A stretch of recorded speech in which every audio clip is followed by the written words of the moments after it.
Hello people and welcome to watch yet another Carcassonne Champions League qualifier match. This is the second to last to take place today. So I could say to endure today because it's been a rather long day. Um, so this is of course this has of course, as you can as most of you can probably realize, this has been scheduled on a very tight notice, so apologies for that, but such is life. So it's gonna take place between Jorim Mella of Chile, so by the screen name by the screen name Vainiria, um, and he'll go up against David44 of Hungary, whose real name I unfortunately do not know. So if there are any Hungarian fans in the chat, then feel free to let me know.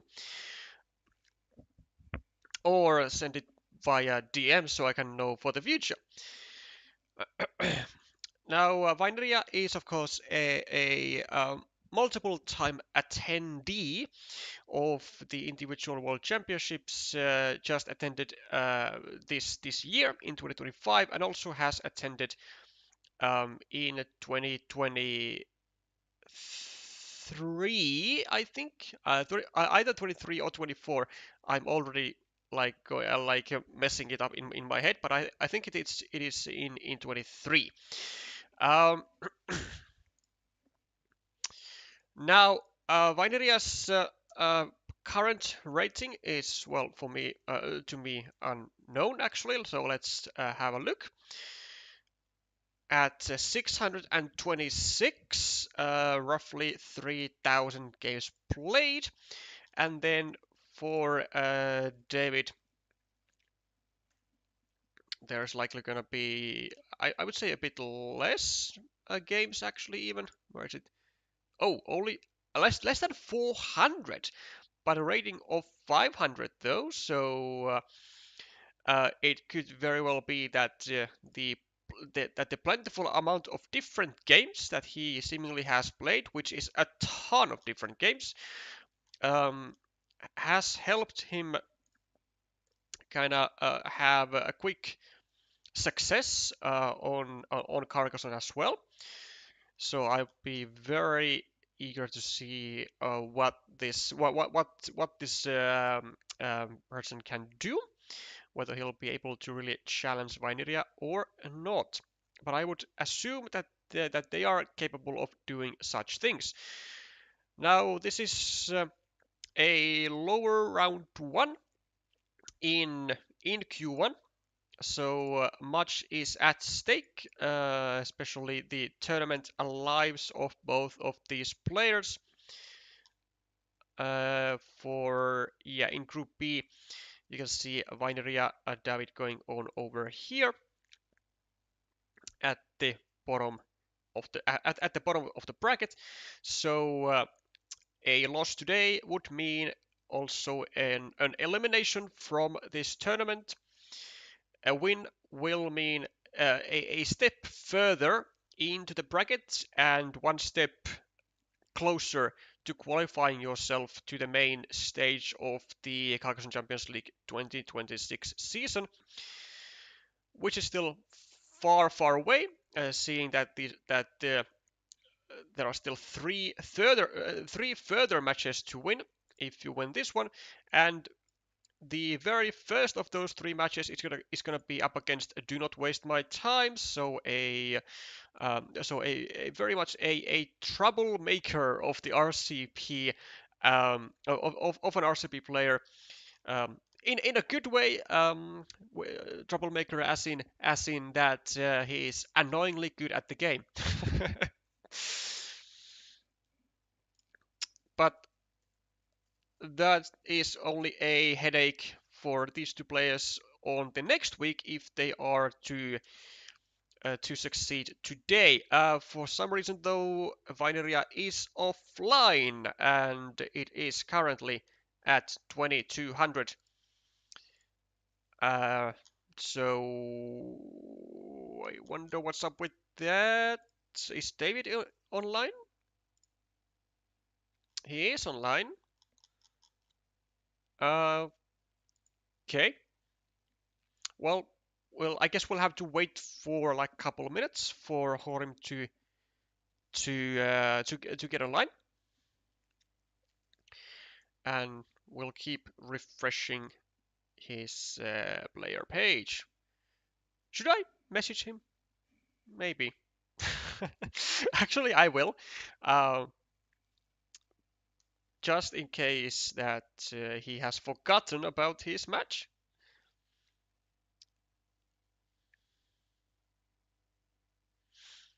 You have a match to play right now. Okay, let's see if he's gonna come online. If that does anything.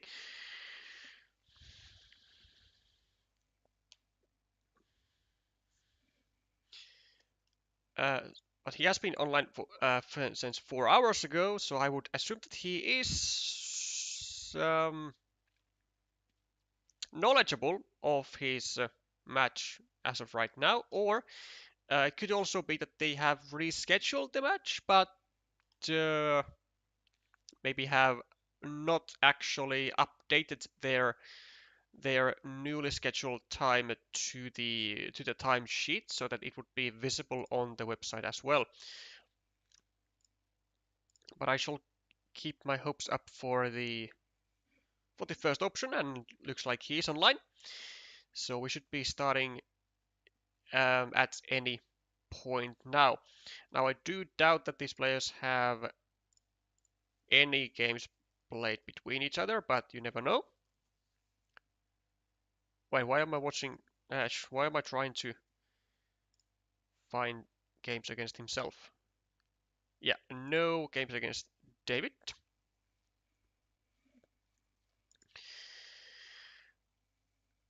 And also after this match, I'm not entirely sure yet, but we might cover either one of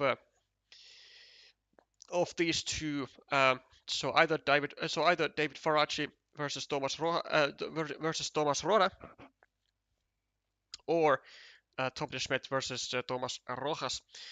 Now, unfortunately, I cannot make any promises yet because, like, I have already streamed a fair bit today of well, one match, two matches, three matches, and now this will be the fourth and like a fourth separate stream in one day sounds like a lot.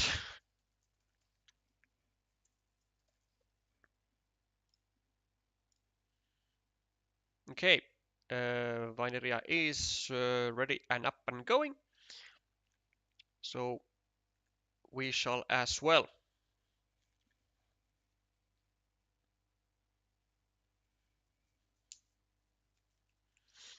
Slow time format, of course, is the default to go.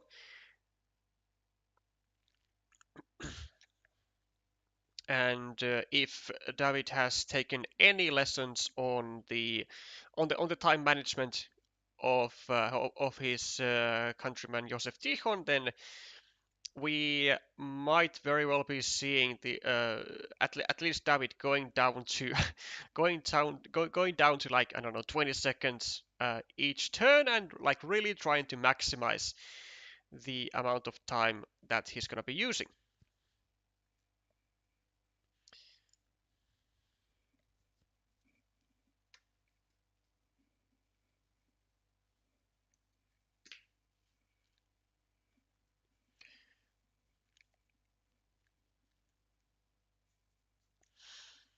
No pressure. Just your tournament life on the line. And David is the starting player on the first game, gets a nice juicy shielded tile. Vainiria does go for the road, which is the custom, or not the custom, but the regular move to go. So me pulling pretty much anything at the beginning of the game just to have open features. David with another Dorito, and I mean really like this exact two tile sequence with the curve is like so annoying to like start with because you have no truly good spot to start a new city from. Like you can start it here, but then your opponent is gonna go here, um, form harassing, like trying to harass the city, uh, or this new city of yours, and also harassing the previous city of yours. If you go over here, well, of course that's kind of bad. You just get either restricted even more or unified to this guy, to a triple city tile. If you go here, the same stuff, and like you get the point. Like by now, there's just like no like great and proper way to start a new city with a triple with another Dorito. But David makes the best that he can, restricts the road, and Vainiria quickly drawing two rodents, completes the road, and also expands the city of David by 1 point, and but also making it attackable from both sides. David with a choosy tile has a variety of options to try and go for. Could go for just simply going over here, continuing the city from either side, which I wouldn't really recommend. He could go over here, take 2 points, and indirectly continue the city, which I do quite like. Or he could go even over here, take 2 points, and have a city cap next to his monastery, which I would like the best. But a direct continuation of the city is what David decides to do, and this time it does pay off as Vainiria is not able to attack, but rather goes for the restriction of the city and also starts a monastery controlling both of the cities of red in a very nice manner. But unfortunately for Vainiria, the perfect tile is drawn by David. Finishes the city, starts a 4 point road, which is really easily finishable. Vainiria goes for another city, starts to is gonna aim to go for a winning mini battle on this monastery against this city, or preferably for Jorim it would be a small ruin. And David goes for the extension of the city, and I think now the plans of Vainiria are going to change a bit. He's gonna go, ooh. Not a huge fan of that move actually. Yeah, not a huge fan of that move at all. I think it would have been much better for Horim to simply go over here and to get a point on the monastery and then get an easy connection to this city then, and then just complete the monastery and just have a decent start to the game with 16 points on the scoreboard. Now though, David has a large threat of finishing a 10-point city, getting another city onto his now new field, bringing it to 6 points. Then also here he's gonna try to expand it. It's gonna reach all the way the other side. Like it's gonna be a nice feature in this game by the looks of it.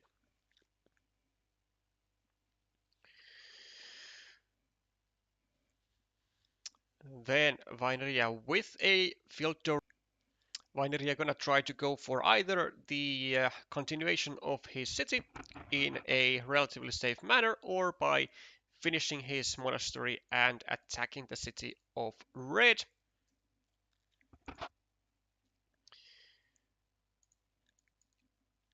So far has decided neither option. Wait. No, he has, but like my...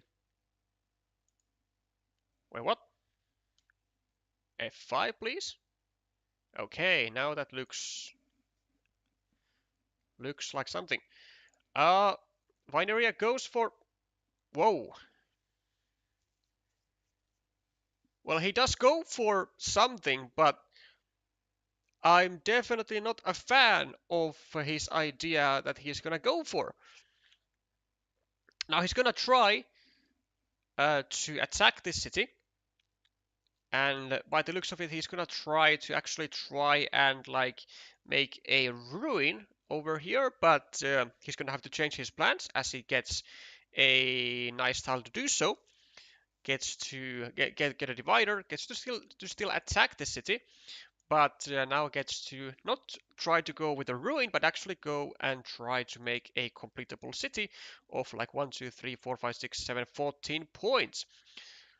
Vainiria with a quad city and likely gonna be just going over here and unifying himself to the larger part of the city and trying to not wait before David gets a divider into his hand and gets potentially 2 cities onto his field.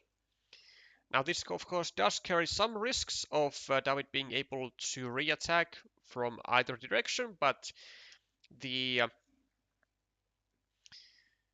the possibility rate of that is not that small, but it's tolerable, let's say, which makes this move worth to do. And it also, of course, helps that there are 2 ways to attack this city from. Blocking effort is made by David, and a save is made by Vainiria.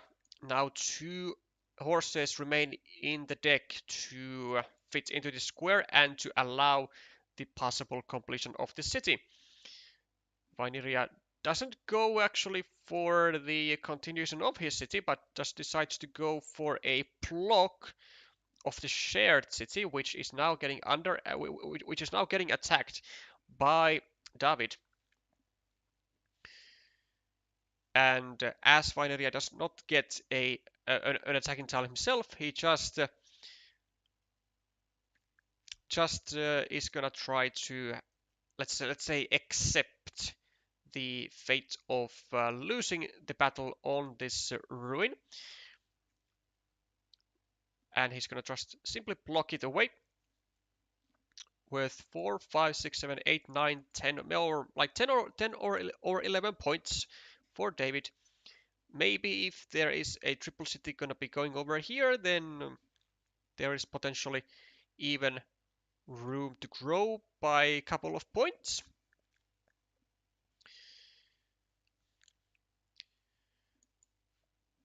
A new city for Vainiria though,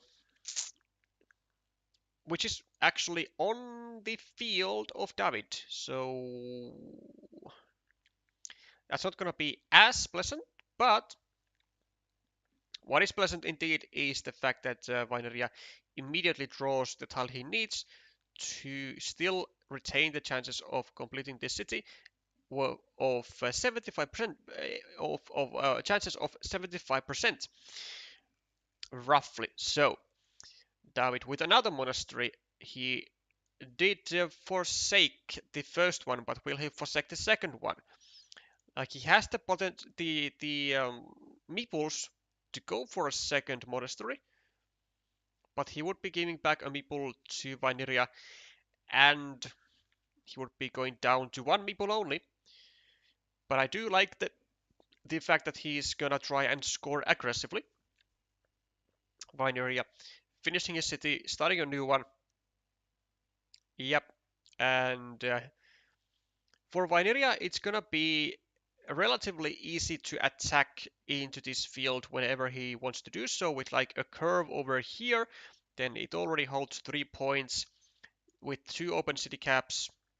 Well, not well, no, 1 open city cap, but basically 2 completable cities. And then he can of course always just unify himself to the 6-point field, which is not something that he is gonna even do. It's really something that David is gonna do whenever he first draws a curve over here and then wants to try and get his meeple back.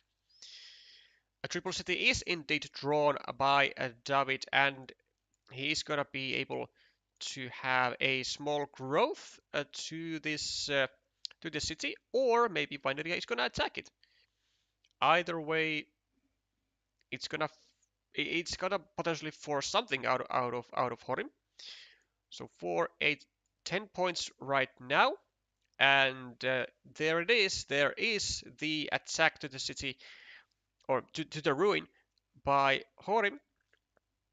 So having blocked this city, or yeah, just having blocked this city, he has invested a couple of those couple of tiles to do so, and he still is gonna attack it. So that's kind of a win for David, because in the long run that is of course a bit inefficient, using tiles on shared features and not really achieving much like end results with them, although at the time they were of course fully justifiable moves. City cap for David, trying to get away with this 8-pointer, one which I would imagine that Vainiria is going to attack too, because the situation is that Vainiria is the one with slightly more easily recoverable meeples. So I would be expecting him to go over here, bank on those 2 horse tiles, and then try to get some city caps, get the meeple back from here, maybe go onto the field, maybe connect, maybe block this guy. There's plenty of plans that the Chilean can do here.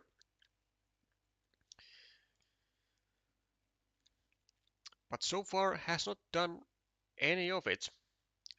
Trying to decide whether it is more worth to just continue to just connect to this city or to this ruin, or to try an attack, or maybe even try to just restrict this city. And I would say that like doing something over here is going to be better, but this way, oh, he's even deciding on whether he should be dropping a farmer. Yeah, definitely not there. I mean, there are better spots, like just going here, 6 points already, and an easy connection platform. But like this, I don't super fancy that, although I can definitely see where he's coming from, because there are no starting tiles remaining in the deck at all. So this city is fully blockable, which means that David should, which means that David should definitely go over here and save the city, which he does. Vainiria now gets a better connection tile, one which does not allow an attack, or a further attack to the ruin, excluding this tile right here, which just so happens to be in David's hand. But if I am David, I would not even go there. Even though this ruin is worth 13 points right now already, I think I would just go over here and focus on getting my meeple back, because then we can use city caps with road and city caps with field. But he does unfortunately go for the ruin, which is, I mean, it's not necessarily a bad thing. Like, it has potential to be like 15 or 16 points extra for one meeple, but I think the benefits of just going over here and being able to get our meeple back, um, like real quickly, and to then try to have a further grasp on this field would have been a lot better. Whereas now he is self-restricting himself to, because there were actually no field tornadoes remaining and only one cow. And yeah, it does look like he's not going to be getting the connection. I mean, is he going to go over here? He might actually. I might actually just do that. Yeah. If he goes here and then Vainiria takes the city cap, then we can go over here with the road, and then we have fully been able to save our connection square, because then we yeah, because then we cannot get restricted at all anymore, because there are no starting tiles, and even if there were, there are still road Doritos remaining.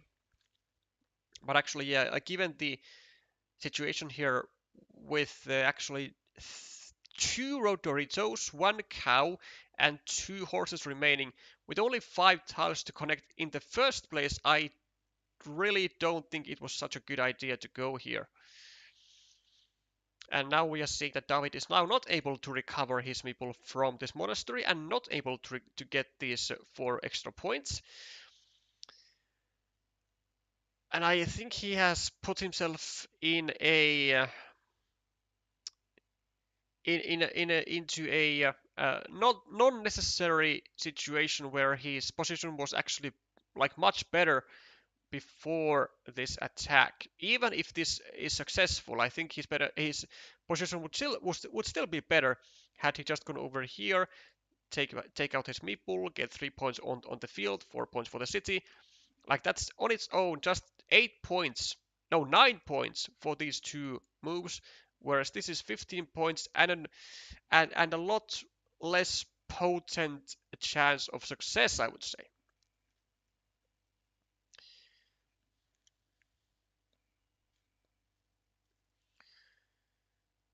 Vainiria with a crossroad has a few options. Could go over here, take 2 points, try to make a full block on this monastery. Could go and take 4 points from this road. Could go over here and try to fully claim this road with a curve for a total of 9 points, sorry, 8 points, which is exactly what he's gonna try to do. A straight road for David, and he gets the meeple back. And Vainiria succeeds in his plan of getting the full road, which is certainly something to be happy of. Leading nicely on the scoreboard, David does get the points from the city cap. Now let's see if he gets the save done onto the square, and there is no blocking tile in Vainiria's hand, but it is one of the tiles that David needed onto this square, so that's something. But now, actually, David's success rates to successfully attack or connect to this ruin has jumped up tremendously, because with like any road tile, any city tile, like with almost any tile, he's going to be able to either make the connection, or he's going to be able to go here with like a road tile and restrict the blocking square to nothing. So either case would be quite decent for David, considering his situation. So right now we go here, we don't do anything else, we go here and we restrict this blocking square to 0 tiles. Like, we have to go here. Oh, I mean, I get the idea, you want the monastery back, but this is so much more important, I think.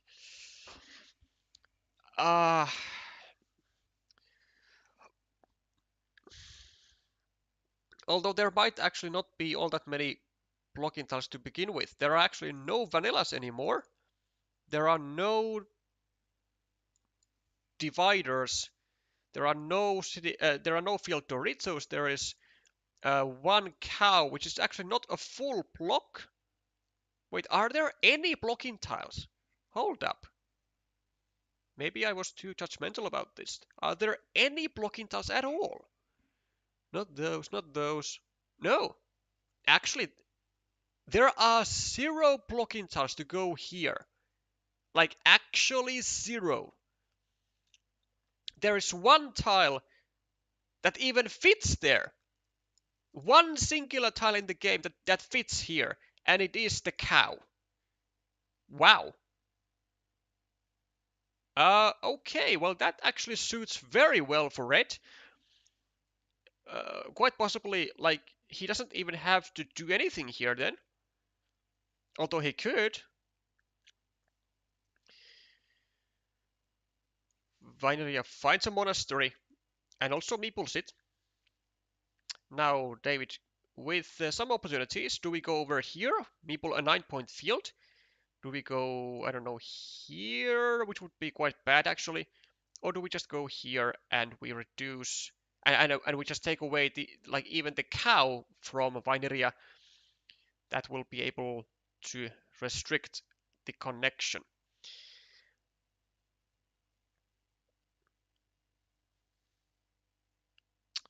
Yeah, this one would be arguably kind of bad because then Vainiria could just go over here with like a straight road or something, drop a farmer, block this monastery, and connect for 9 points, maybe 12.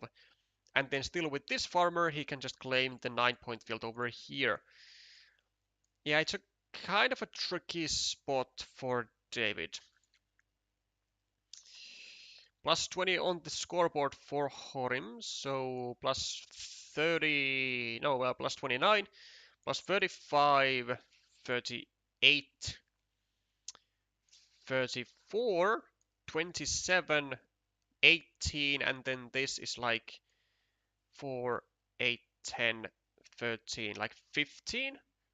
So plus 3 even with the connection is Jorim's situation. Yeah, not really good for Jorim. Not really good for David, sorry. Although he does have outs, quite a few actually. So he has the dagger to go here. He has the 2 city crossroads to go here to claim back a meeple, and even potentially some extra points for this, for the road. But just decides to go for the 9-point field, which is understandable. And he's relying now on getting one of these 3 saving.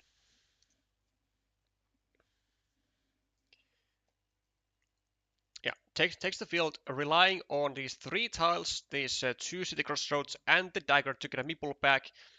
Also relying, of course, on this connection because it's pretty much a must if David is to have any actual chances in this game. He needs those points.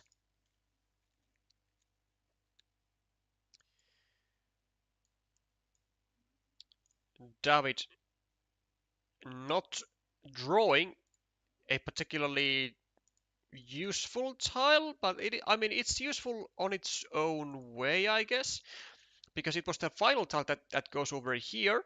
So now there is nothing to go into this spot. However, it doesn't really matter if there is or not if Vainiria keeps drawing all the connection tiles. Now there are actually no road Doritos. Now the only tile that goes over here is the final remaining horse tile. So the chances of David are running very low here actually. And that could be a bit of an understatement.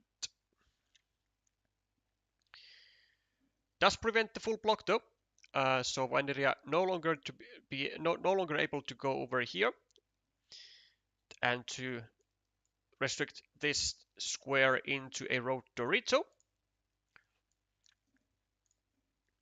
So what else do you figure out for this tile? Maybe we go here actually. That wouldn't be bad. We go here to like pre-block this monastery. Then we grab another monastery. Maybe we go here without a meeple. We block this guy. Then we try to get our first meeple to that field or something. I don't know. Also, like, it's not like even necessary for us to connect to this 9-point field. It's like should be easily enough for Vainiria if he manages to prevent this city from being completed. But he does go for a pre-block.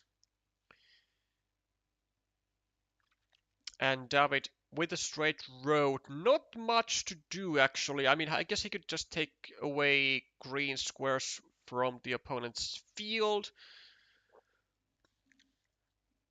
I don't really see anything else worth doing, especially with no meeples in hand.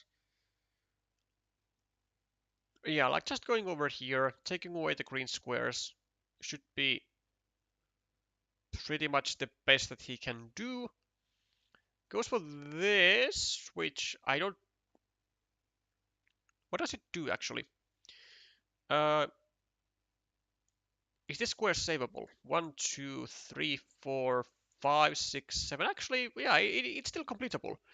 Like, let's say a dagger goes over here, then a city crossroad goes over here, a curve goes over here, we get the meeple back. There could be some scoring opportunities, but unfortunately for David, not if he keeps drawing tiles like these, which don't really yield any sort of value.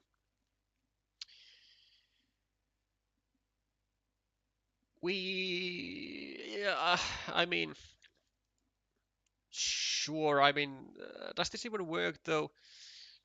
Because of there are still tiles that go here, and with the final block of Jorim drawing, even the last connection tile that we had to this ruin, this game will be lost. Yeah, there is just nothing that David can do anymore. He's down by 20 points. This city is dead to 4 points, so minus 16. 9 points for this field, so minus 25, minus 24. These monasteries are equal, and this field is altogether worth 15 points, so minus 9 and minus 3, minus 2 meeples in hand. It's just nothing that David can do here. Even if he is to get like a like an enormous like stroke of luck and he gets a city crossroad, goes over here, releases his meeple, which he should still try to do, and he does. So goes over here, tries to still have a chance to liberate his meeple, get a second city cap, score 8 points here, maybe, I don't know, score some quick points somewhere. But unfortunately, when he does not get the city crossroad on this turn, like there's very little he can do. This was also the final city cap to go over here after the city crossroad, so those points are also not going to be scored. I guess he can go over here and try to get like couple extra points to his field. This one doesn't really do great things. It creates a 5-point road for Jorim, which he fails to take. He only has one more tile to go and 2 meeples, so he's gonna end up with a meeple surplus. Not that it's gonna be an issue for him because he's gonna be winning by like 15 or 20 points, but it's gonna be kind of unfortunate to experience every time. David can't even take this meeple free, even though he gets the crossroad. Although he can take 3 more points, 3 more points to his field, giving 1 point to the road. So plus 2 move, which he does not see. Not that it matters again, but still a minus 2 missed points for a David. But I guess he's just like mentally preparing himself for the second game to come and not really trying to like be hardcore gamer with the final tiles and try to do wonders. Yeah, 26 points is the final difference. a considerable, yeah, a considerable and considerably easy game actually for Vainiria with the tile draw that he had. And he's gonna take the lead, 1-0 for the Chilean for the 2025 Chilean national runner-up, and for the and he did not get his World Championship representative spot from the nationals, but he was able to get that from the from a tournament that was held after the nationals, that was held to the players in the WCCOC team of 2025, because Chile ended up with silver. I'm pretty sure. Um, yeah, I'm gonna check this up actually whilst these players are not well, whilst these players have not yet started the match, but I'm pretty sure it was silver. So Carcassonne.cat is the place to go for these type of results. 2025, and yeah, Japan winner Chile silver and Ukraine bronze, with Poland coming to the 4th place.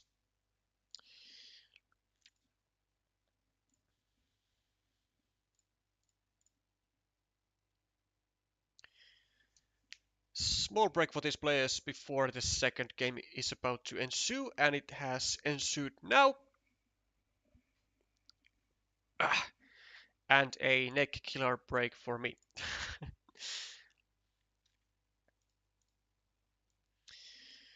Jorim, now the starting player with a starting row.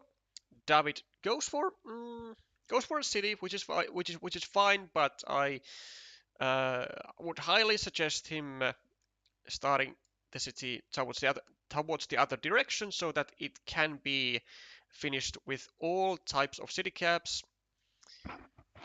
Even though like here it kind of looks like safer, which it technically is, because it is unattackable with one tile, but it's also easily blockable.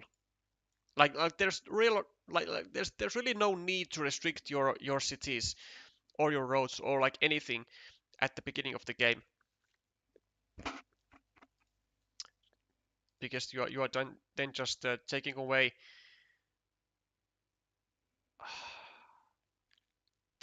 potential from your future tiles. And what is this move by Vainiria?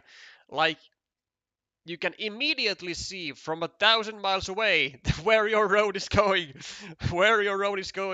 and it is going directly to the depths of this city, to the depths of this dagger hole here. Oh boy! And now it's gonna be way more difficult than it was necessary for Vainiria to release his meeple from this spot later on.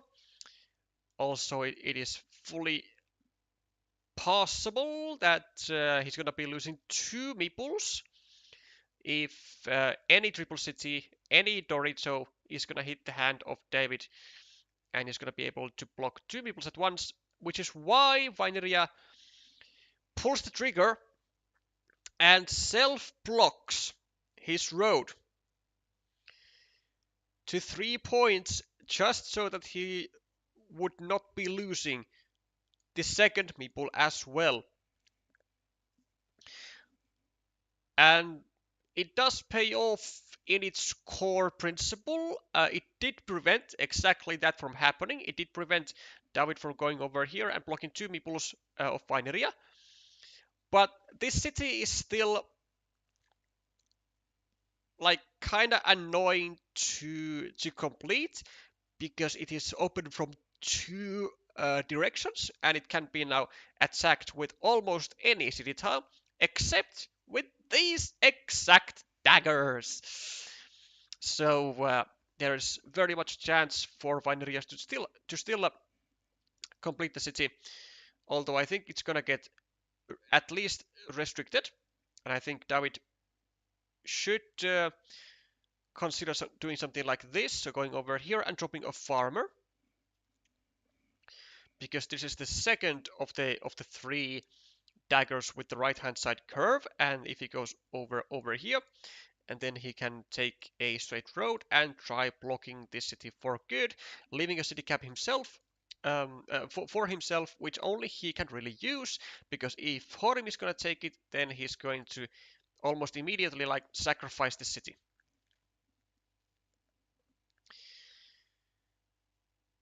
However, David decides to make things in a different manner and does go for the block, but goes from the lower side, which is okay. It's okay.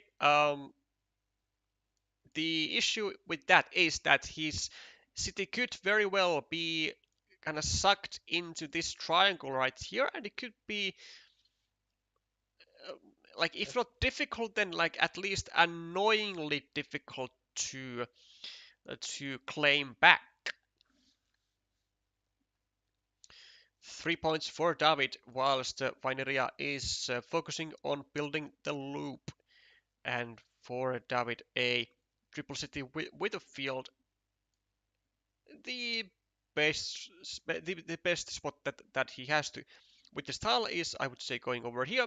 Although alternative options are also live, maybe going over here, pointing the city left and right, and making sure that Vainiria has to invest a city tile to finish the road.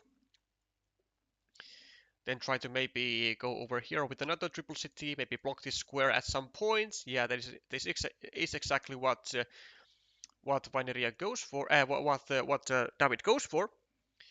And Vainiria is left with a dagger, with the left-hand side curve though, so won't be fitting over here. I guess he's gonna be simply starting a new city from here.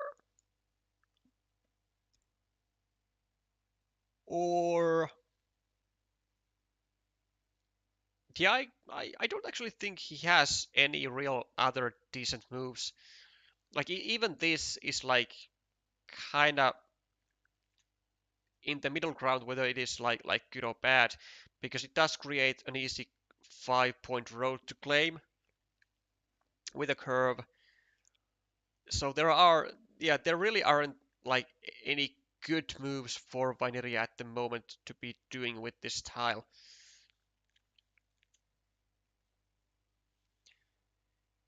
That is one way to start a city, sure.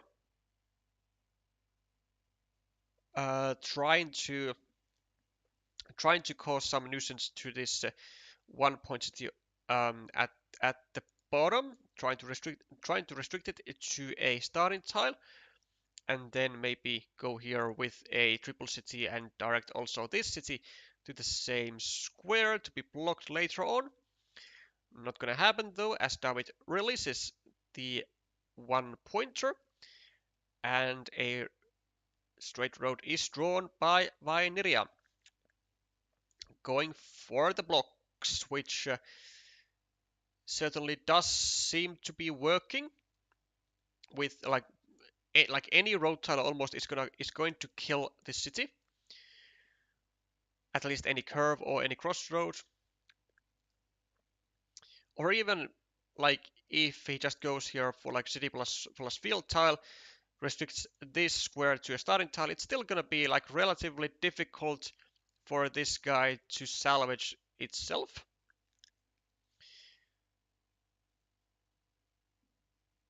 What? Absolutely what?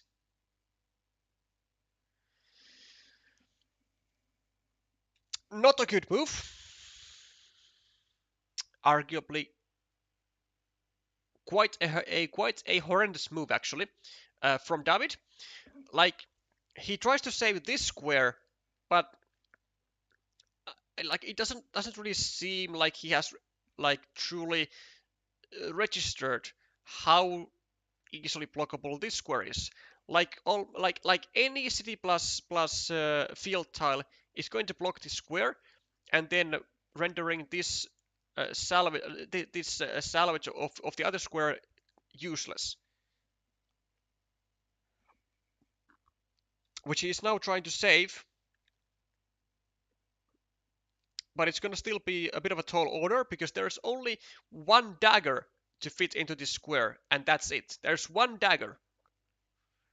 So like saving the city is like especially with this tile, it's like just not worth it.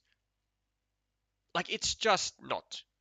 Like even if your plan is to then go over here with like a Dorito, like it doesn't matter because you can go here with the Dorito without placing the monastery here. You can just score with this monastery. Like over here, pointing the road up or down, or go over here, start a new monastery over here. Like you can score with the monastery. You had 5 meeples in hand. Like monasteries are for scoring when you have so many excess meeples. So many excess meeples. Also, uh, the fact that David has done nothing onto this city here, despite having multiple chances to do so, is worrisome. And I have to wonder what are the tiles that David is gonna consider, or let's not say consider, but the tiles that he can, or the tiles that he will actually do something about this square. Well, we can go for this. It's an option now because it's still unlikely, really unlikely, that this city is going to be is going to well, what's the word? It's going to like be finished at any point. Like it's so unlikely. Like just go over here, just kill these people as well. 2 points for the road, 2 points for your opponent. I mean, it is effectively a 0 point move, but I think it is the best one that there is at the moment. Like now up for grabs for David. Like just equalize the blocked meeples. I mean, this is okay, sure. It prevents a divider. It increases the size of the ruin on your side, and it's also kind of freezing this meeple because whenever now Vainiria retrieves this, then it's going to provide a full blocking platform onto here for David. But with one meeple for Vainiria, now we have to really bring it to pressure. We have to bring pressure over here, bring pressure over here, bring pressure over here. Like we have to really now just attack as many features as possible. And like actually for now, the tile diversity for Vainiria that he can actually use is really bad because he needs city plus road tiles here, city plus road tiles here, city plus road tiles here, road tiles here. Like there's a very small um, like variety range of tiles that Jorim can use at the moment, and it's really good for David. We can also, with 5 meeples in hand, with 5 meeples in hand, we can totally go over here. We can start a field. We can go over here. We can start a new city and attack on this square. Attack on this square. Just bring in the pressure. Bring in the pressure. This is good. This is good for David. Vainiria saves himself to the two horses, which worked really well last time. in the previous game. Now though, let's see if they work just as well. David again has the chance to go over here and kill this meeple of Vainiria. Has the chance. And now he's gonna do it. Okay, so we have now equalized the dead meeples over at the bottom, and we are up in meeples by this guy.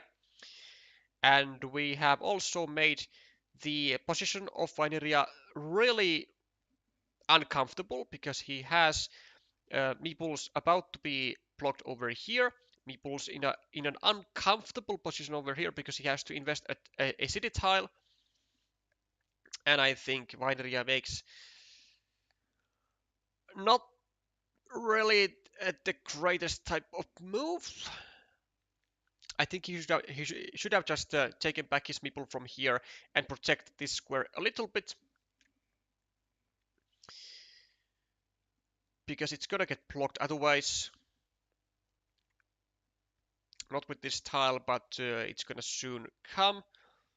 If Vainiria is not to do anything about it. And with this tile, he can't really do anything about it. Because he, like going over here and restricting this tile, this square also to a horse is not really a good idea. Because then Vainiria needs both of the horses. And that will, in most cases, not really play into our hands all that well. But with one meeple, what do you do? You can go over here. Or not. I'm not sure exactly what this does. Like it restricts a city cap.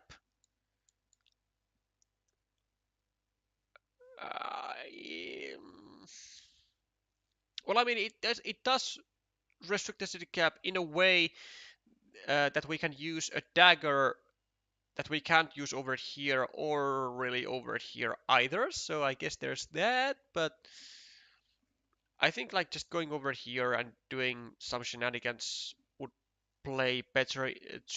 Would be playing better for us. However, Vainiria does find himself with another horse, just like in the last game. Finishes a nice finishing a nice sized city of 18 points. 1, 2, 3, 4, 5, 6, 7, 8, 9. 18 points. Yep. Gets back a meeple, which is very, very precious to him.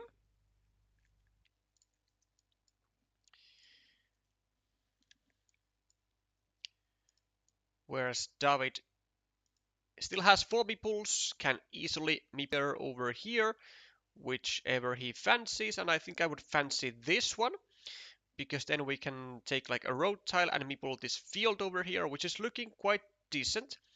Or he can go over here, sure, and finish the block of this square. It's a decent move. Vainiria with an extender. Not many great places to place that too, but he takes the field, which makes sense.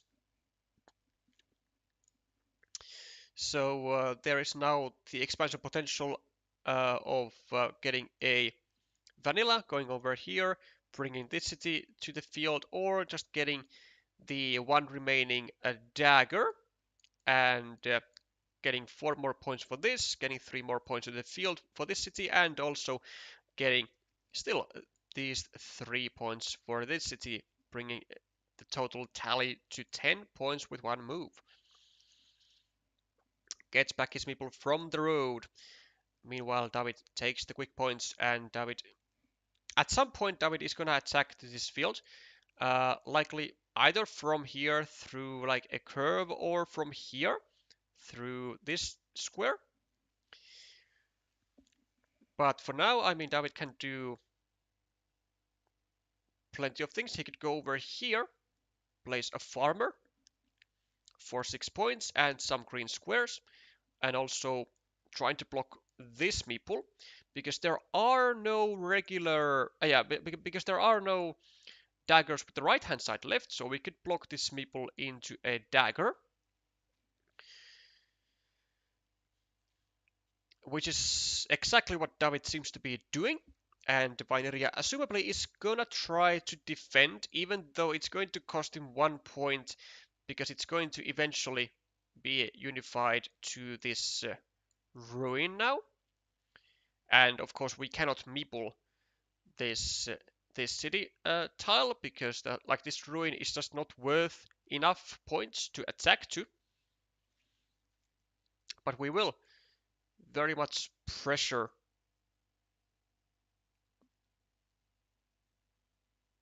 We will very much appreciate, I don't know, another meeple in our hands. David with a city crossroad could actually still go here and block the meeple, because this is the final city crossroad. One is here, one is here, one is now here, and does go for the block, which well, certainly after this, seeing the tile, I do like. But 1, 2, 3, I think I like it anyway, though. Like a certain block is a certain block, and the score situation looks quite decent for David. Now scoring 5 points for these meeples against the 5 points for this ruin, which is also like growable. Uh, so that's equal there. Then 6 points for this field versus 6 points for this field, and then 1 and 2. So like -4 with actually -3 with 1 meeple more. So a relatively good position. Vainiria trying to go for a 2-tile sequence of blocking, because again there are no daggers. So what Vainiria was gonna try to do was go over here like he did, and then find like a straight road or a curve, and to finish the block of this city. But these 2-tile sequences are like really unlikely to actually be pulled off, I think, especially when you have to use a city tile to first set up the block. It's not really like a high probability setup to succeed with. But drawing the city cap certainly does help, and he could go here, just add 2 points to his field, which would be a decent move. I mean, after all, there's only one dagger in the deck that will expand the field to get these 3 points. We could also just start a new city, which is fine. We will have to gamble like somewhat if we are to win this game. David finds a perfect tile.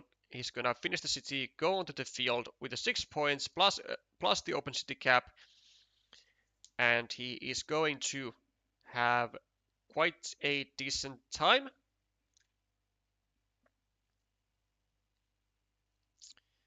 Yep, that is a 10-point move, ladies and gentlemen. That is very, very juicy. And Vainiria is going to have such a difficult time with counteracting multiple 6-point fields and the scoreboard lead of David, and the meeple majority, first and foremost, in David's hand. And also now, as said, this ruin is going to expand, and it is going to be expanding rather uncontrollably unless Vainiria finds decent tiles to restrict it with let's say like a crossroad here, and then I don't know, a curve here, like some tiles that are like relatively like low value tiles, or that we can score points with at the same time. Those are the tiles that Vainiria wants to be using to restrict the chances of this ruin growing any further.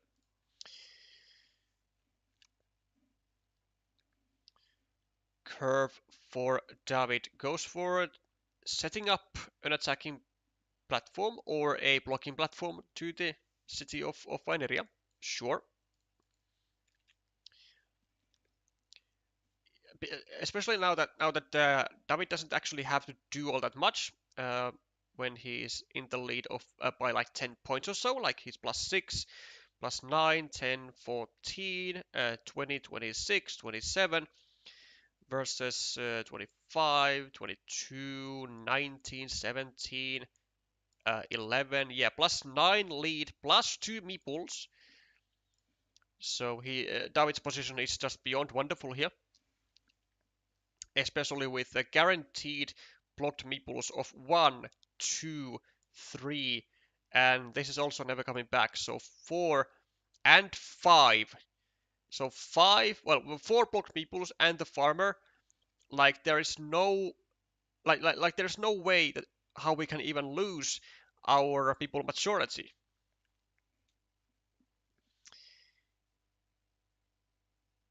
In a way that it would be like meaningful for our winning chances. Now it's reduced to 2 to 1, but we are still plus 9, and we have guaranteed that this city right here for Vainiria does not get completed without us being in it.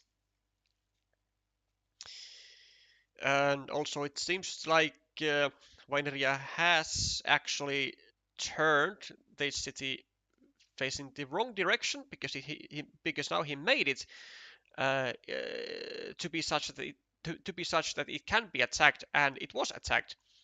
Whereas if he goes over on the other side, he can still try to like hope for the completion of it in a relatively successful time, right? 1, 2, 3, 4, 5, 6, 7, 8, 9, 10. Yeah, I mean there was still like 4 city caps with fields, so I would say it would be a relatively nice success, right? David, though, with the city caps, with quick point tiles, is going to extend his lead to now 10 points, 13 points. With 12 tiles remaining, I'm not sure what Vainiria can do. I mean, he has one high impact tile, and that is the dagger going over here, which will be worth 10 points for him. Oh, and then maybe he can get this road. 1, 2, 3, 4, 5, 6, 7, 8. Unfortunately, this is the final crossroad. But there is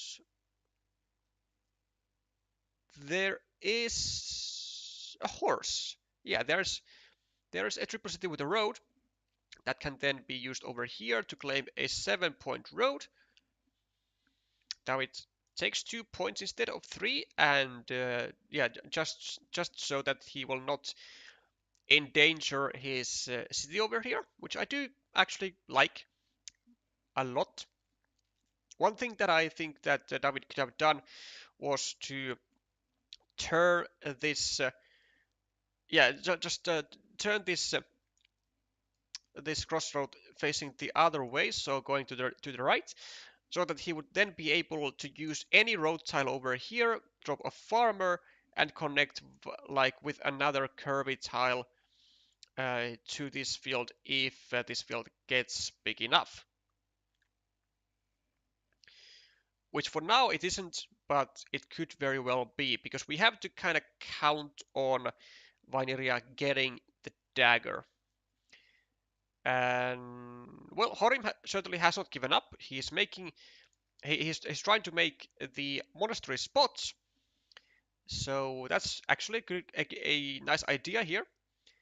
And probably also gonna be going over here or over here. I mean, either one I guess works. I think I would be going over here first, because even though these are potentially 2 points on the ruin, we really need to score for the monastery, and then we need to have immediately a tile in hand to score for this dagger, and then for this road, which unfortunately we get this tile before we get the dagger, which isn't great. So now, yeah, the scoring options from this road are immediately gone out the window. But we can still take 2 points, so that's something. And we can still score the dagger. We can still score the monastery. We still have like 19 points just waiting there. And with these setups, it could give Vainiria a chance to get back into this game. Although I think he's now losing by like exactly like 19 points or something. So even if he is to get both of those setups, it's actually kind of unlikely that he will win the game. Well, knowing that Vainiria has to draw the dagger, why don't we, as David, go over here and drop a farmer and then make sure that if Vainiria draws the dagger, he can't actually use it over here because he would be taking a net minus 2 point loss.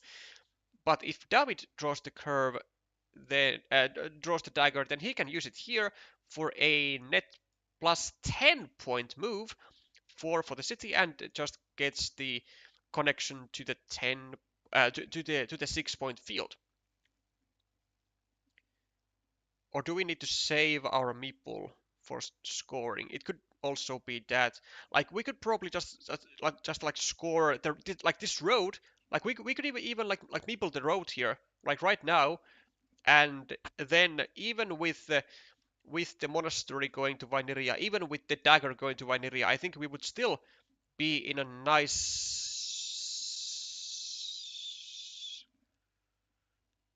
position. But if we just go here and do none of it, if we meeple nothing, I don't think that's the way. Well, we have a new chance. Vainiria has now gotten one of his banked setup tiles. So now we go here. Now we meeple the road. Yep, that's decent. And Vainiria. I mean, Vainiria just goes here for 7 point monastery, right? Then he is gonna try to get the dagger for 3 further points. Yeah, I think that should be the way to go for him. So 7 points here. Then he gets the dagger for 3 more points, and then like add 1 point to the monastery afterwards, or to this ruin here. I think that's the way to go. Because like think about it, if we don't go and place a meeple onto the monastery right now, then what are we gonna score after? Like even if we were to get the dagger immediately after and 4 points for that, we could basically just with our final turn now go here for like 1 more point, right? Because there might be like a road tile. But if we get the dagger, then what are we gonna score? Like 4 or more? Because there like aren't any city plus road tiles. Saying GG's in the chat, uh, even though there are tiles remaining, is not something that I would do probably, but okay. Well, David is going to get the quick points. This is a +1 move for David. Yeah, arguably would have been better for him to simply just go like over here, take 1 point, take the road. Because there were no tiles that he can get like more than, I don't know, 3 or 4 points, whereas if he goes over here, takes the road, it's 4, 5, 6 plus 1 onto the ruins, it's 7 points. So now we got 1 plus 3, so 4 points as opposed to 7. And we could have even gotten like this curve right here and just add 1 point to our road. So like 6 plus 1 plus 1, so 8-point possibility, whereas now 1 plus 3.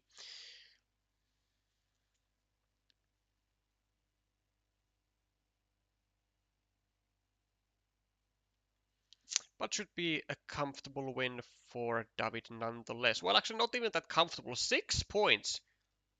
Huh. Yeah, well, I mean, these setups like really try to save Vainiria for sure. I mean, hitting 9 points from the monastery and another monastery for 8 points. And actually, like Vainiria had like chances to win the game here. Like if he gets this monastery right here, then he gets this dagger himself, gets to score these 4 points, and then he gets the monastery right here.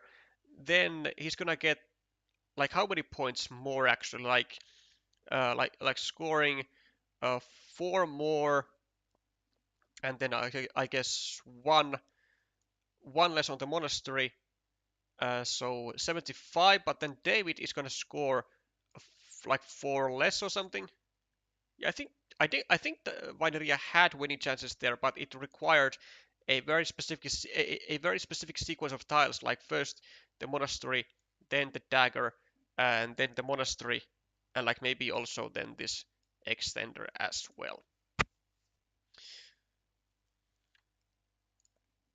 So David equalizes on the scoreboard to 1-1, and we will be seeing a decider, and I can at this point already say that this will be the final game of today.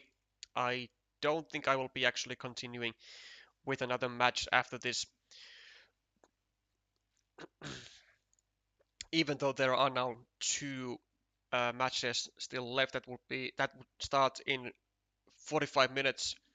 That so far, to my knowledge, have don't have any coverage on either one, or at least not an announced coverage, which is kind of sad. But I think for my own health sake, I will not be doing a 5th stream today. Monastery for Vainiria, David with the starting player, has scored the first 4 points and has started to break the city of Vainiria, which in this instance I think is like okay, because there wasn't like really a good option otherwise. I mean, I guess you could go like always go just over here and try to practice it, try to break the city that way, but that could be like maybe too slow. For David, should not be a difficult decision here to do. Just going over here, taking a 4-point road, and also restricting the city of Vainiria here even further.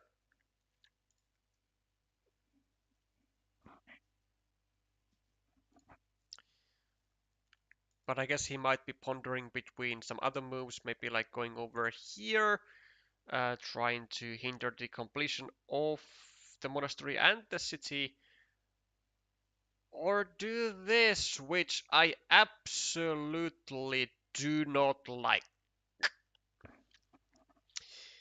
It's gonna be difficult to finish the city unless Vainiria helps him immediately.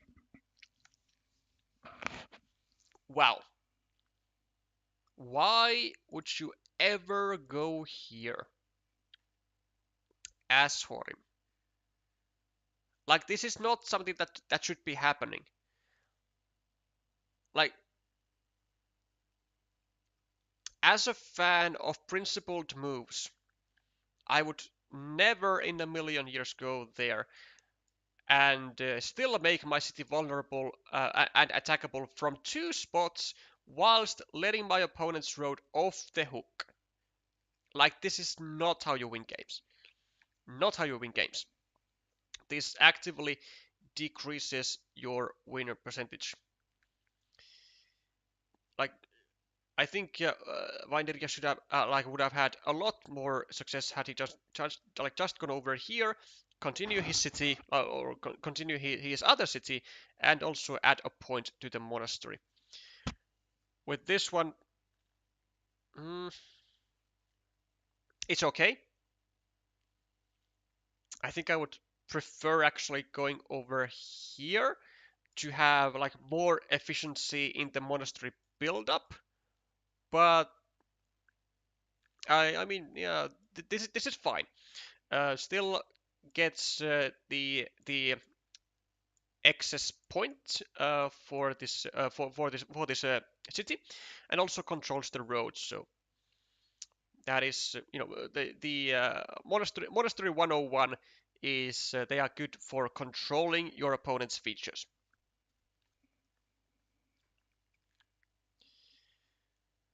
Vainiria with a vanilla does finish the city on one end, but allows now the connection to the 4-point road to be blocked, though that's not really a big deal at all, because David can then continue because Vainiria can then continue the road down here with like a curve and a straight road. For David, decides to simply get his people out of harm's way here and take home the 5 points. Although I think I would have preferred to just go here and to finish this road because it is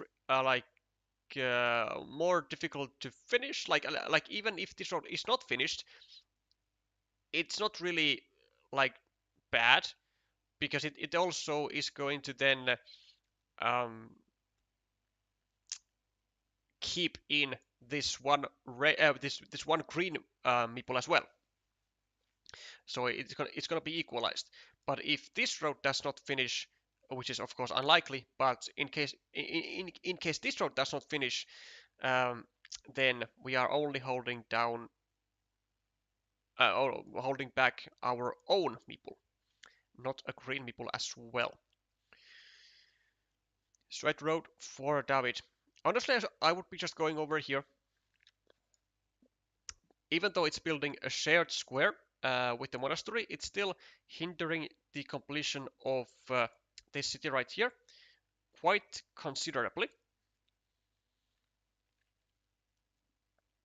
It's not really going to then allow like any tube dividers or like of course really any um, city plus road tiles, city plus field tiles to go over here. And extenders are also like one of the best tiles for Vainiria in this square. But David decides otherwise. He's going to go for the attack platform onto the city of Vainiria, which is totally understandable. Doesn't get an attacking tile though. But something that he could do is go over here and drop a farmer with 4 meeples in hand. This one city, well, this one city here, one city here, then one city here, one city here. I do feel like this city is quite difficult. This field is quite difficult to not be worth a farmer in just like 10 moves or so.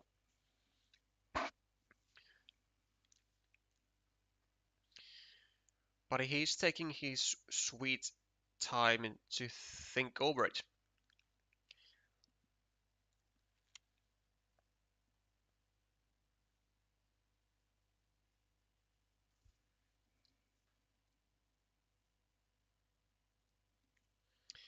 Does simply decide to go for another restriction move on the city of Vainiria. And Vainiria even with the 4th monastery, though now he doesn't have a clear square to start the monastery from. If he goes here, he's going to bag all of his marbles into finishing this city, or like at least getting away from this square, which would be then like immediately try to be restricted, which is why he just takes his people back. Sure. I feel like it's a bit weak. I think he could have even like gone over here to like simply be really greedy with his monasteries. Take a 7-pointer and then continue your road. And there was still like in the worst case scenario, there were still 2 daggers to fit into this square if push comes to shove. Road tiles are drawn by David, and he does restrict this city to a dagger. Also does create a monastery spot to the last remaining monastery of the game. We'll see if it ever goes to there. And Vainiria is going to save his square. Or is he? I mean, I would, but he might also be considering just going over here to try and save the monasteries, because they are also in kind of dangerous territory here. And David could actually just go over here if he so chooses, but does not choose to do so. Simply goes for the completion of his previous city and starts a new one. Or let's say continuation of his previous city and starts a new one. And as I've said, like after 10 tiles or so, which has been uh, like probably less now, this field is super worth to farm on. 1 city, 2 cities, 3 cities, 4 cities, 5 cities. It's going to be really juicy to have a meeple on this field. And David could do so right now. Could go over here, drop a farmer, which is certainly what I think he should be doing. This, sure, okay. Continuing his road, dropping a farmer, also okay. Though it does bring the possibility to Vainiria now with 2 meeples in hand to go over here with a city plus road tile, preferably a city cap, and to try and overrun this small city over here for like 12 points, maybe 14 points. So it's a small risk, which I don't really think that the 1 point on the road is worth for taking. I think, like, especially when you go for the field, it's better for you to go here because it like immediately takes in this city right here. It takes care of the slightly vulnerable square that you have for your 1 monastery, and it also is going to prevent Vainiria from going here with the farmer when he gets a dagger, if ever. But a dagger is not in Vainiria's vocabulary.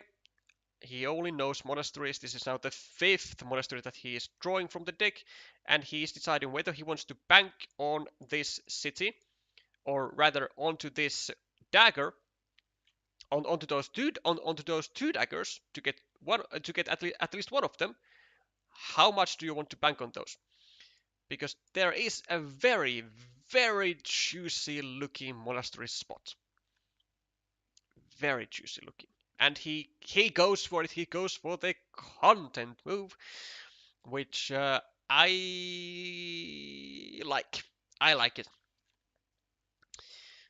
Given that there are still 2 daggers to go here, so 75% chance to get both meeples out and to score the absolute max, and then these meeples are still very much recoverable, going with going like for example over here and leaving a straight road spot is gonna be something that is gonna be really easy to fill later on, and it's also going to slightly harass this city of red. Should be good stuff. But Vainiria is thinking about it. as are both of these players actually. I mean, it's I'm gonna actually take a look after this game and see how much time did both players use actually for their games, because this match started at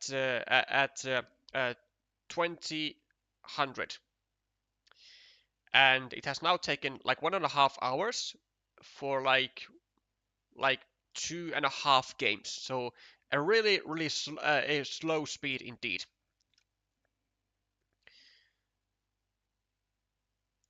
I cannot understand this move though, because now Vainiria has made his monasteries blockable.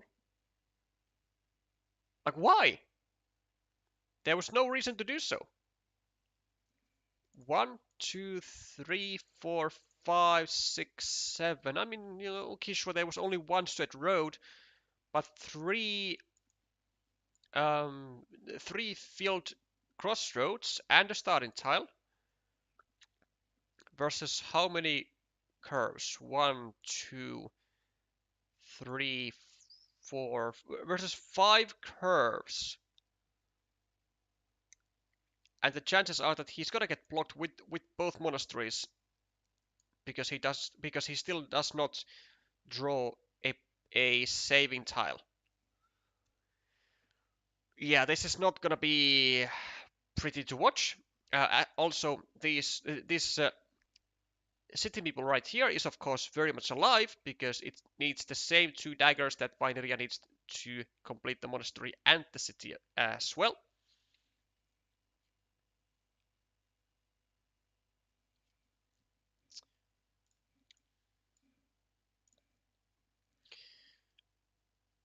So I kind of feel like this was like unnecessary fanciness.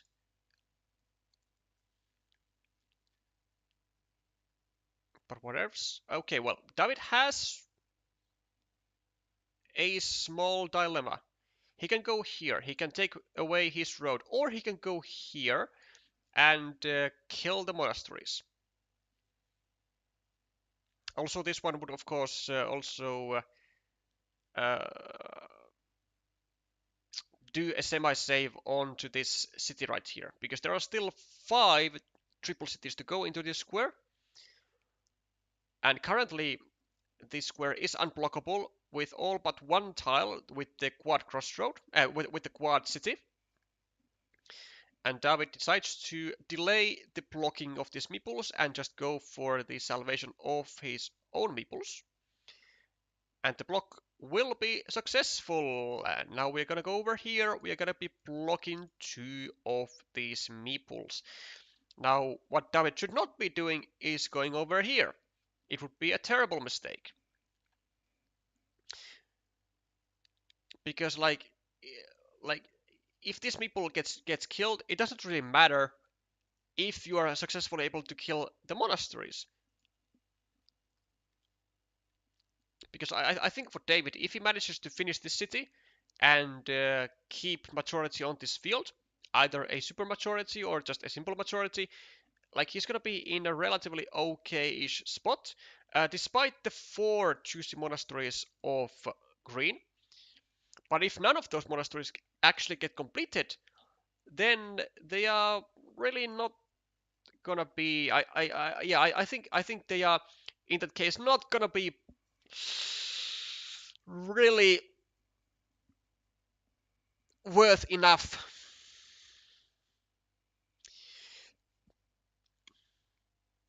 And David goes indeed for the indirect defense,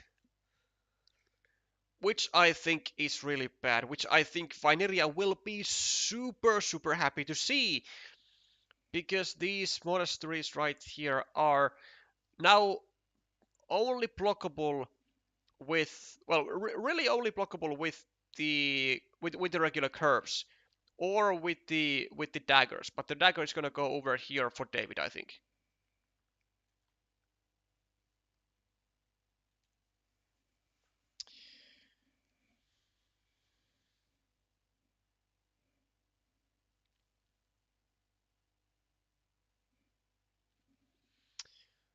triple city for Vainiria. Not a whole lot to do with it. He could, oh, there it is. I mean, he could go here. He can go here, and then go here with another city plus field tile, and actually fully save his monasteries, or at least a monastery, from any blocks, because then nothing will fit into the square except for a regular curve. Does goes for a ruin. I do not think it's a winning plan for Vainiria to go for that, but so be it.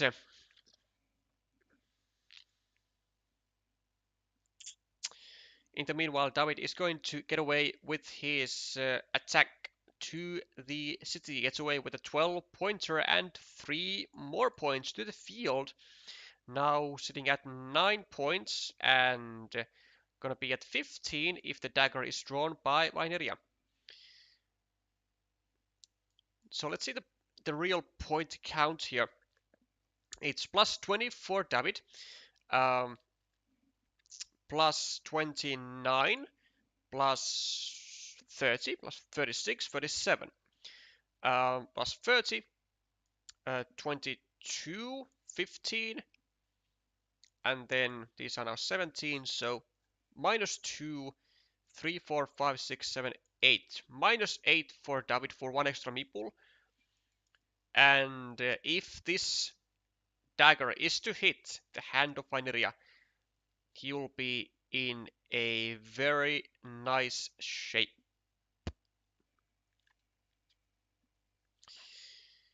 And now we can see that it has indeed backfired on David on the decision of not blocking the monasteries.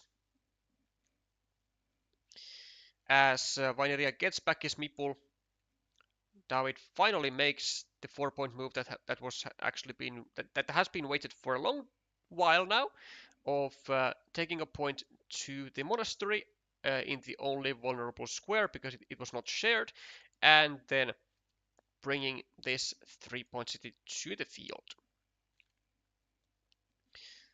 Still down some points though. Vainiria with a quick point tile, going to be taking 2 points over here, just deciding on how the rotation should be.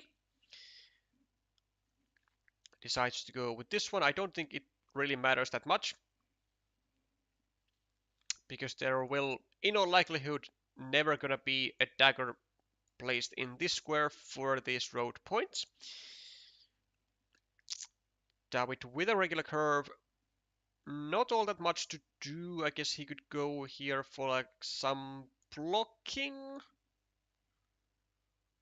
Yeah, sure, why not?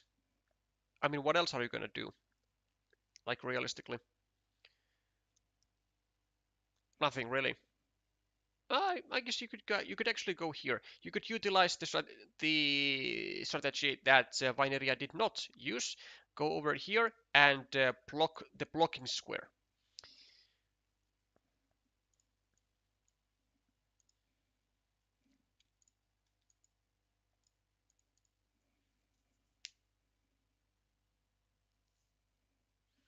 That goes for the simple restriction on the city. Now the city is still completable, although unlikely so. It needs the final remaining dagger with the left-hand side curve. It needs one of the 3 remaining road Doritos, and also another city cap over here, with 0 remaining starting tiles actually, and well, all 3 remaining city crossroads though. So yeah, still a live city, but unlikely to be finished. However, Vainiria, I guess, could go for here. Could go for this maybe, if he so wishes, like to try and pre-finish a road that he could then claim with the same dagger. but I can certainly understand the 2 points that he goes with. Just goes for the safe route, and David finds himself with a saving tile. Oh, also, yeah, of course, this was a possibility for Vainiria. Going over here, blocking the city and the monastery, and having a winning mini battle of 8 to 1 points, and also denying the future um, the future field points if a dagger is drawn by David. So now both players requiring the daggers with great outcomes. Vainiria to get 2 meeples back and to score 1, 2, 3, 4, 5, 6, 7, 8, 9, to score 6 points totally, plus meeples back, and David to score 4 points, 3 points, 6 points, 9 points, and yeah, just simply getting the points for the sake of points. Well, also getting this city to the field, which would be indeed quite nice. I guess he could be just going over here, just continuing the city. Looks like an okay move to me. Doesn't seem particularly dangerous to continue it. I mean, there is still one vanilla, 2 dividers, and 2 field Doritos to attack. So 6 tiles to attack, but also with those dividers, it's gonna be a nice potential for David to get even more cities onto his field. Well, this tile won't exactly do, but honestly, he might just go over here, though I doubt it, because again the starting tiles have all gone out from the deck, so I don't think David will be risking his meeple for possibly 2 extra points. I think he would be maybe going over here actually without a meeple, just to like kind of shield off any like easy farming attacks or something. That could be an option. I don't really see any particular value for this tile. I also feel like David has to go for another farmer at some point, because this field is nice. It's at 12 points. It's gonna be at 15 points at some stage, because someone is gonna draw the daggers and someone is gonna take either these points or these points. Yeah, I feel like this meeple onto the city is way too much. Like it's fine on its own, like this placement of the tile, but the meeple is too much.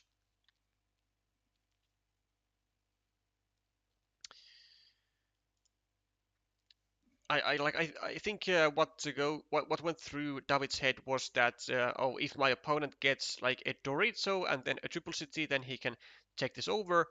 But like Vainiria only had 1 meeple, and then even if there were to be a Dorito, then we could re-attack here.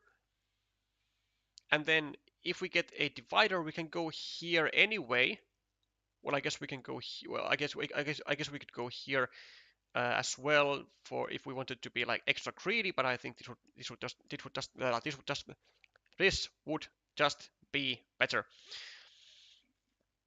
Trying to speak a bit quickly, but it's backfiring. Uh, an attack is made onto the field by Vainiria and immediately gets blocked, but he is going to be having 2 unblockable tiles to get to the field via those daggers. So now even more so, those daggers are becoming huge impact tiles. Vainiria draws a dagger, but not the kind of one he would want to have. And also, this attack on the field is now going to pretty much force David to make the second farmer to become reality, and this is actually... How much do I like this move? I mean, I think a lot actually, because now the daggers for David have become way less like potential, way less important. I mean, they are now... He still goes for it. I do not think this is a good move by David. Because really, Vainiria only had one single tile to get a meeple back, and it was with the final remaining dagger. Whereas now, Vainiria has a meeple and the chance to now even meeple the 4-point road on top of getting the dagger and getting a majority on this field, uh, on which David was ahead on just a moment ago. +8 for David, +9, and these are equal, +10, +3. David is now -14 for 2 extra meeples. Well, for now, especially now, it is gonna be an absolute must for David to find the dagger and to prevent Vainiria from scoring with it. And somehow, somehow David now has to find a way to attack this field. And I feel like that way is going to be either from here or from here. Through a dagger, through a ninja farmer. 1, 2, 3, 4, 5, 6, 7, 8, 9. It's also unblockable connection, it seems. At least kinda. 1, 2, 3, 4. Well, there is one vanilla, which would be able to block this connection if it were to be made with like a straight road. But that's it. That's the only blocking tile. Interestingly, it cannot be blocked with a road. David gonna be finishing a city and dropping a farmer on a nice 6-point field, which actually now means that with a 9-point move like that, he now no longer needs to attack the field. He just like needs to draw the dagger, and he can just score with the rest of his meeples.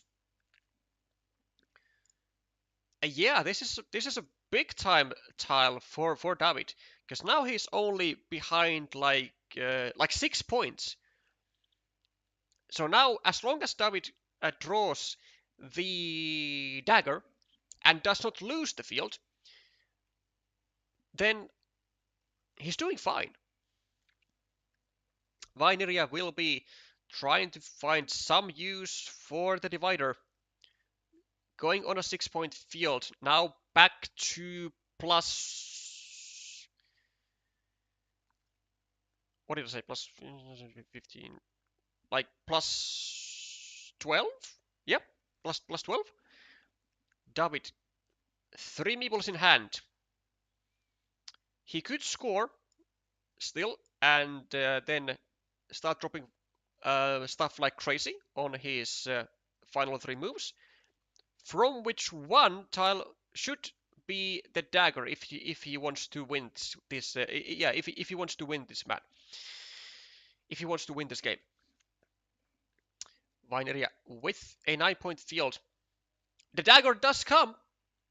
David has drawn the absolute critical tile.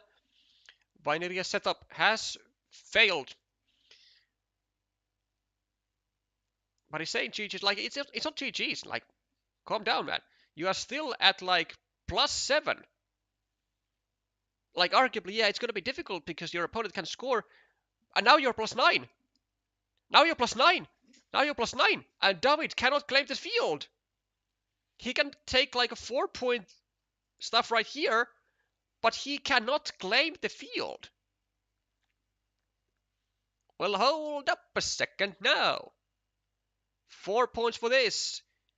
Vainiria is plus. How much is he at plus? Plus 11, plus 13, plus 9, plus 5. But he can't score with this tile, though. He can't score with this tile. And if David has any field tile in hand, he'll be able to claim this field and win by +1, I think.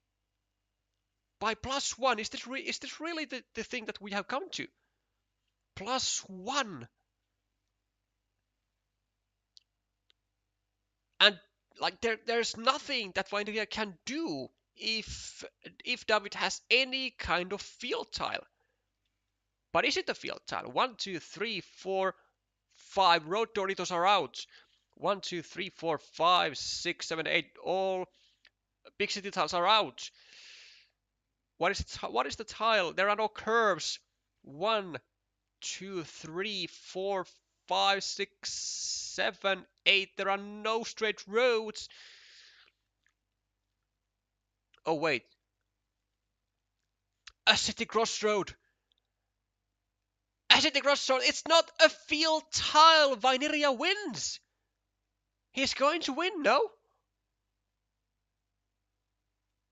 David is gonna get 4 points for a road. And I feel like actually the reason David has, I think, just lost this game is because he did not meeple this field right here immediately when he got the chance to do so.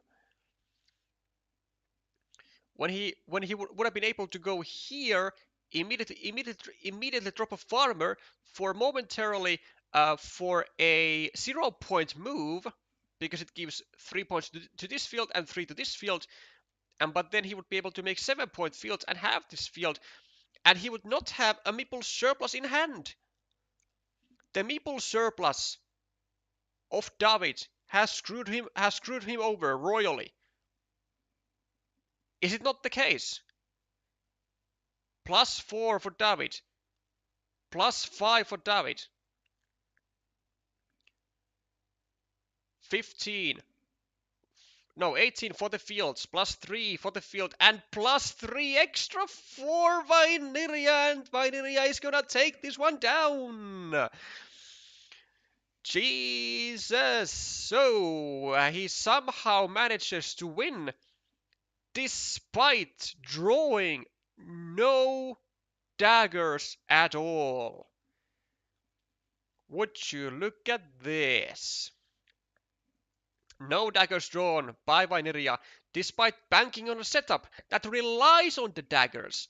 Still not able to score too little. Wowzer. 1 point win. Well, practically 2-point win for Vainiria, because David had to would have had to score 2 more points to win by draw, to win, because a draw would be a win for Vainiria in a case of a tie due to the starting player rule. But this teeny tiny error by David of scoring immediately these city points and not going onto the field was what cost him the game. For 1 extra point, he risked having 3 meeples in hand. 3 meeples in hand, and ended up with a meeple surplus indeed of 1 meeple, which he would have been able to use onto this field and get the extra points for it. Oh, well, actually, like just winning this final coin flip would have also been in. Wait. No, hold up a second now. It would actually not have been enough for David to win, because then Vainiria gets 1 singular more points, goes to 113, and David gets 2 more points, compared to what he had, goes to 113 and loses by a draw. So even now, this final coin flip would not have been able to secure the win for David. He needed to place the farmer on this field because he had still 3 meeples in hand and a lot of city caps to still come from the deck. Hello, Goga Andre. What a crazy game indeed. What a crazy ending, shall I say? Especially given what a huge action packed was the end game, and especially after the like I really have to wonder this move right here by David. Let me see if the spot is visible for you guys. So it's here. So going with the dagger to claim the 4 points and to finish the city for seemingly like just a 3+4 move for +7, but giving also a point to the monastery and more importantly giving back a meeple to Vainiria to play with, and also unifying this meeple to the main field, which was worth 12 points compared to the 6. So it was actually a 0-point move, but it gave back a meeple to Vainiria, and also it risked David losing the entire field in case Vainiria draws the second. In case Vainiria draws the second of the 2 daggers. So not only was this move really bad, but it was horrendous. It actively decreased the chances of David's win by a humongous percent, I would say.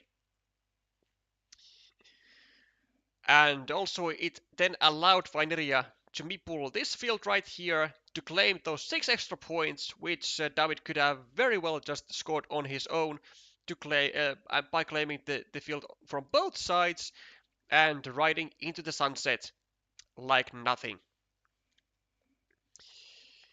Tremendous mistakes and tremendous consequences of those mistakes for David as he loses the match, and he's going to be eliminated from this competition. Vainiria continues to the next match against. Do not waste my time. Let's quickly check that. Qualifications. Q1 and then Group D, was it? I don't know. B. Yep. So against do not waste my time.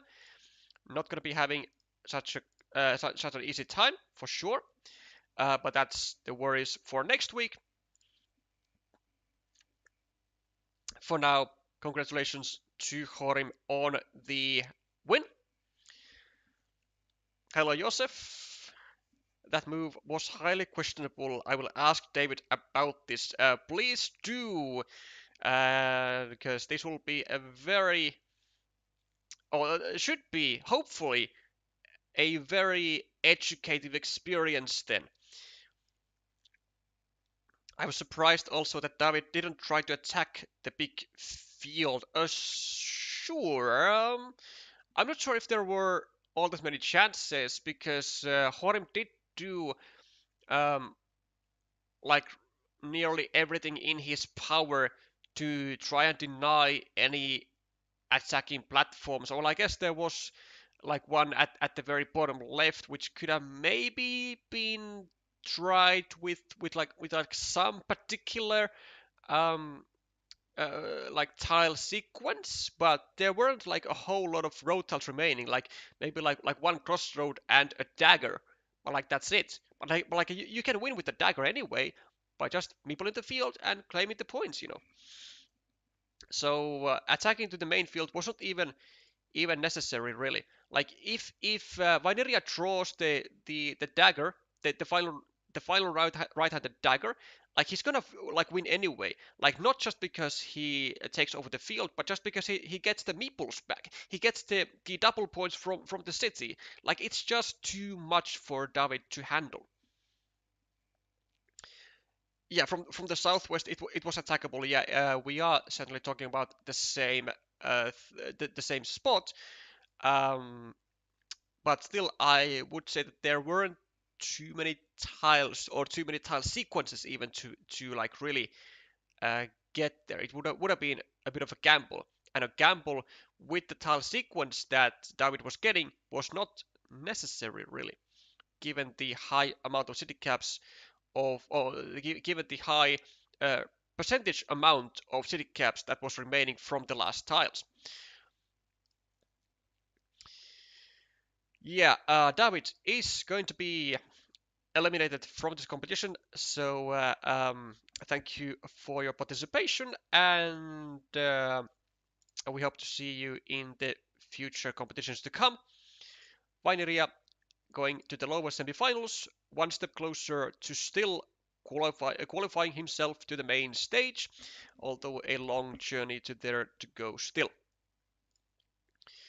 And now there are more matches still that theoretically we could cover, but I think I will just be stopping right here because we have had a lot of streaming, like already one match, two matches, three matches, four matches, um, and I think that is going to be enough for me.